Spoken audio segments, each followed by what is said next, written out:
Hello, I'm Justin Schuhmacher with Indiana Estate and Elder Law. I don't like to pick favorite clients, so I'm not going to do that. However, I will say there's no doubt in my mind that I thoroughly enjoy working with farm families. I grew up on a farm. I'm really proud of that, and I know a lot of farm families are very proud of the fact of somebody in the generation or two before them worked their tail off to start this idea, and it grew into a family farm. I'm very proud to say the farm I grew up on was purchased originally by my grandpa back in 1950. There's another part of our family farm that was originally purchased in 1898, and it's still in the family. That's a big deal for a lot of people. When we're doing estate planning, you better believe that family farm is the top priority when it comes to discussing a legacy plan and an estate plan in general. Now, maybe you're listening to this and you think, well, okay, that's nice. It's the Hoosier state. Certainly there's a strong farming heritage here, but I'm not a farmer, so why do I care? Well, maybe it's not a family farm for you, but maybe it's a family business. Maybe it was you, your mother, father, grandparents, whomever it was. Perhaps they were the ones that put that blood, sweat, and tears together to take an idea and watch it grow through all kinds of hard work. And now they've got something that they've built that they want to make sure lasts for a generation or another generation, or continuing on and on and on as long as possible. As people think about making an estate plan and developing one, you better believe that family farm, that small business, is priority number one when we're talking about assets and what is the plan for your specific assets. Now, no two situations are the same. If I'm going to resort back to the family farm scenario, again, a lot of times some of the kids may move away from the farm. Maybe there's one or two that are very active in the farm. Maybe a parent is very concerned that the children won't understand and appreciate what took generations and generations to build, and they're worried that their children will simply see a pile of cash at the end of an auction, and that bothers them. So every scenario is different. It's very hard to say that there's a one-size-fits-all for this, because boy, that would be so far off that it's not even funny. What I think we need to focus on is, what are our concerns? What are our goals? One of the biggest concerns that people have when they contact our office at Indiana Estate and Elder Law is, I'm not getting any younger. Maybe I've got a significant amount of farm ground. Maybe I don't have a lot of cash in comparison. What happens if my wife, my husband, and I, either one of us, get sick and we need some significant long-term care? How do I protect that farm so the, quote, nursing home won't take it? Well, first of all, I'm happy to tell you a nursing home is not going to physically take your farm away from you. However, you may be in a scenario where you're faced with a dilemma. Am I supposed to sell off some of this land so that I can pay these long-term care cost bills? Is it something where I'm going to maybe use rules for Medicaid or one of the other programs to exempt the farm for now so it doesn't count against me, but I run the risk, if I do that, of having what's called an estate recovery action taken against my estate when I'm gone for the Medicaid program, whichever, to be reimbursed. That's a scary thought, and that's not what we want to do. So if my number one concern is protecting that farm against potential expense that is associated with my long-term care needs, the faster and the sooner we can have the conversation about being proactive with planning, the better. As I've stated in a couple other videos, the best time to plan against long-term care cost is always 5 years ago. So the faster we get the conversation started, get that dialogue going, figuring out what the options are, the better off everybody is. Now, that's not to say if we don't plan 5 years in advance, we're not, we don't have some other options, because we do, but that's a whole nother video, another topic. The long story short on this one is, if I can utilize a very specific kind of living trust, I can then transfer my farm property and the farming operation to this trust in an effort to try to protect that farm against some of these costs as they may come up in my future. But that may not be your only goal.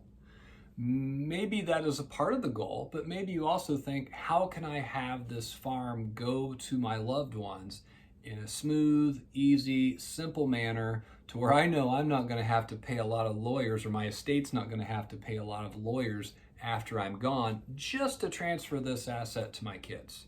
Well, again, a living trust, whether it be a revocable living trust or an irrevocable living trust, is a spectacular tool to allow a smooth transition to my loved ones and avoid what's called the probate process through the court system. That will save your estate an incredible expense. It's going to save a lot of time. It allows things to be done, in most cases, very smoothly, very efficiently. Now, again, there's always an exception to that, but that's the general rule, and that's why people utilize those estate planning tools to their benefit to help put their children in a better situation. Now, some people might say, well, Justin, why do you keep talking about a trust? Why don't I just sign the farm over to my kids now while I'm alive? Now I know they've already got it. Now I know that we don't have to worry about any kind of smooth transition after I'm gone because I saw it happen while I'm alive. I would say let's pump the brakes on that thought. Let's think about this. If I transfer things to the kids now, it's technically their asset. Okay, it's technically theirs. If they got into legal trouble, financial trouble, etc., it's not your situation that those things are based on anymore. You know, you run the risk of now that farm, that business being subject to any of the liabilities, any of the risk of your children. And that's only one issue. Another issue might be, my goodness, what if the kids decide to sell that farm in the future anyway, or sell that business in the future anyway? We've really upset the apple cart on capital gains taxes if I've given the farm or the property to them during my lifetime. Because I don't know if you've researched anything on what's called cost basis when we're calculating capital gains, but if I simply give something away during my lifetime, whoever I've given that property to does not get a step up in cost basis. So if they sell that farm in the future, they have to take that sale price minus the value of the farm, not when I gave it to them, but the value when I first purchased it. And that's what they base their capital gains calculation on. So that can be incredibly devastating from a tax standpoint. So when it comes to the taxes, when we're talking about capital gains, it is always better to inherit the property by way of a trust or will, etc., as opposed to having that property given to me during my life or during the predecessor's lifetime. So it's certainly some significant tax consequences that need to be considered. So we're looking at what happens to the farm. Well, first of all, do we have a goal of protecting it against long-term care costs? Secondly, are we focused on a smooth transition to whomever I wish it to go to when that time comes? Probably after my passing. And third, what if I have some other assets? But what if I have some children that aren't farmers? Maybe I've got one or two that are actively involved in that family farm operation. How do I make things fair? How do I make things equal? Maybe I have a farm that's worth $2 million and I've got $300,000 in cash and I've got, 2 kids. How do I make this fair? Well, fair and equal are not always the same thing. And I've heard other clients say, well, shoot, if I give this one child money and the other child a farm, they think they're being treated unequally, but the one that gets the farm, they could turn around and sell it and make a bunch of money off of that. And if that's what we're worried about, I think we can build in some customized provisions within your plan to try to prohibit those things. But what's the income that's generated off of that farm compared to the pile of cash you gave the other kid? I think those are the things we want to start considering. Those are the things we need to be talking about and discussing as we make our decision on how our estate plan is built around this family farm, built around this family business, because those are things that we need to look at a little bit longer term. Again, every scenario is going to be a little bit different. This one hits close to home for me because I've lived it. I've seen what this means to a family, and I know how important it is. If you didn't walk the fence row, if you didn't do those things, sometimes it's hard to understand, hard to have that appreciation for it. So what I would encourage everybody to do is talk to someone who does this on a daily basis. Talk to the professionals that have advised many other families over the years and try to utilize the resources they have at their disposal in their brain from prior experience to try to help you get ideas for what might be the best working plan for you and your estate when it comes to having a plan for this family farm.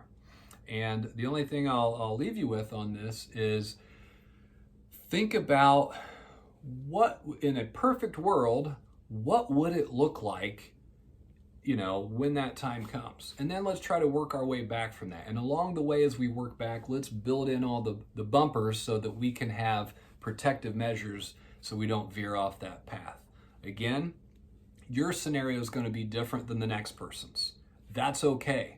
Personally, that's what makes estate planning fun for me, because I get to meet so many different people with so many unique stories and so many unique goals. But your goals are going to be different than somebody else's. Be careful about taking the coffee shop legal advice from the people that sit around and gripe and talk about the small town gossip. Be careful about that, because you might get led down a path you really don't want your family to go down. It's okay to sit and have a consultation. Just be open, discuss what your concerns are, discuss what your goals are. Tell that attorney that you're talking to just how important that farm is, so they get a feel for it too, so they'll understand why it's such a big deal for you. Again, there's all kinds of planning, whether that mean the farm is put into some kind of entity like an LLC or an S Corp. Maybe we distribute shares. Maybe that's the best way for your setup. Maybe it's developed into a certain kind of trust to try to protect the asset in the event you're worried about long-term care expenses. Maybe it's whatever it is, but we do it in a way that we're guaranteed to avoid the probate process, so that your family doesn't have to go through that time-consuming and expensive ordeal just to get the property transferred. Again, it could be a lot of different options. Sometimes there's too many, but the point is there are several options that we can kind of delve into and kind of weigh the pros and cons of each of these. But there's always going to be an option that works for you. So I encourage you to reach out if this is something that hits a little close to home for you, that you sit down and talk to a trusted professional. Again, thank you. I'm Justin Schuhmacher with Indiana Estate and Elder Law.